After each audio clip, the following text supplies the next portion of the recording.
And I think the willingness to not govern, as we've seen the last couple of years, with the fewest bills ever passed in the state house, is a testament to what they're trying to do to the government. That's make it fail. As far as guns go, you know, there was obviously shooting at Georgia. There were a lot of threats in southern Boone. What are your thoughts on that, and how can we keep these students safe in school? Well, the gun issue is a big issue. You know, I've been a gun owner my entire adult life. My family, especially my aunt and uncle, they even do Civil War enactments and powder and all that sort of thing. So I've been around guns my entire life, and the issue that I have with the gun culture now is we have this disconnect with rural communities and in the urban and rural and city atmospheres. The rural side says, well, I've owned a gun for such years and I know how to use it. I don't need any training. I don't need to know nothing. But in the cities, where they don't have a place to really practice and you can just buy a gun, you know. I think it's extremely important that we have training and maybe even recertification. So if you get certified on a gun, that you know how to use it and use it safely. As a union carpenter, I get trained and retrained and recertified on things that can hurt, kill, or kill others. And that's to minimize the deaths or the injuries. And if we don't take guns that seriously, it's a failure on our part. As far as crime in Boone County goes, you know, that's something that a lot of people have brought to our attention just working in the news with the kind of uptick in crime. What do you think can be done to address some of that? And do you think that crime has gotten out of hand over the years in Boone County? You know, there's always a crime issue, and you know we try to tackle that with law enforcement and trying to be preventative. And I think the preventative part's kind of where we fail. And so if we can get ahead of, you know, when I go out and knock doors, it's to earn people's votes. I can talk to them face to face. And if we had a more community-based police system where people could have trust in their law enforcement, because they've kind of lost a little trust over the years. Not necessarily, you know, the media is a big part of that too, you know, but in order to gain that trust, I feel that there should be more face-to-face contact with the folks, especially in high crime areas, right? Is that a little more dangerous for the law enforcement? I would say so, but I think it's necessary just the same. So if you can get ahead of the crime and create trust in the communities, I think those crime situations would go down. When you talk about building trust, do you think that maybe city leaders, like city council or the mayor or anyone else, needs to be more involved, or do you think it's more so the people in the community and police officers?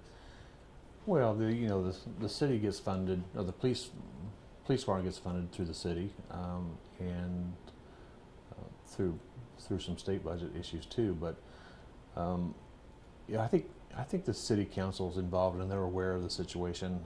How much more can they get involved? I think they just need. I don't know if they can get involved much more without maybe overstepping. But that doesn't mean that the law enforcement can't open up their eyes and say, hey, we could do something a little different. And I think they're trying. I mean, they're also understaffed, so that's an issue. And that comes with distrust. You know, it's hard for somebody to get involved in law enforcement in such a vile disdain with law enforcement. And that's part of that community outreach, you know. So to regain that trust and realize that that police officer or that person behind the door that you're knocking is a good, trustworthy person, and so that you can talk to and have a conversation with, because the communication's the key. Just to be clear, when we were talking about the city council, we were talking about Columbia City Council. Yes. Okay, just wanted to put that on the record.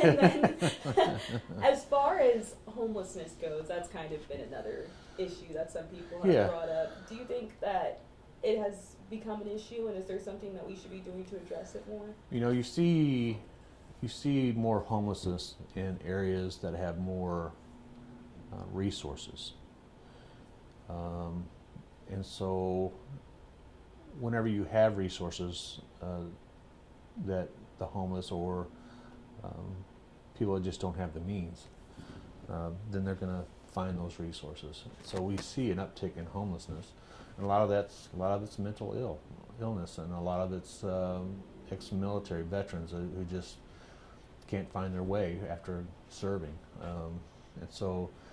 and I think Columbia's done an excellent job of trying to create some housing and some resources for those folks. We have a mental illness crisis, not just in Missouri, but in the United States. We don't take it seriously. You know, we talk about it at the Capitol all the time, but we really don't do anything. We don't put any funds towards any. You know, we got the Fulton State Hospital. That's for mental ill folks who need help. Well, it's understaffed, so they can't take people. So now we've got folks with a mental illness in our local jails and sheriff's department. There's no treatment there, and so when you're just basically incarcerating them, then what good is it doing them? Mm-hmm. None. So there's many things that we can do, but mental health would be a big gain if we could expand on that. I think those are all my questions. Anything else that you wanted to add that people should know? No, other than the last 2 years at the State House were pretty rough. I'm looking forward to a lot of turnover. 60 plus seats will be turned over, and to see the new ideas from new folks coming in who hopefully are looking to represent their communities, not stuck on national politics. I get tired of our time getting wasted based on national politics at the Capitol, because we have a duty to our constituents, and I think that's the biggest thing the state of Missouri needs to do at this point is focus on Missourians.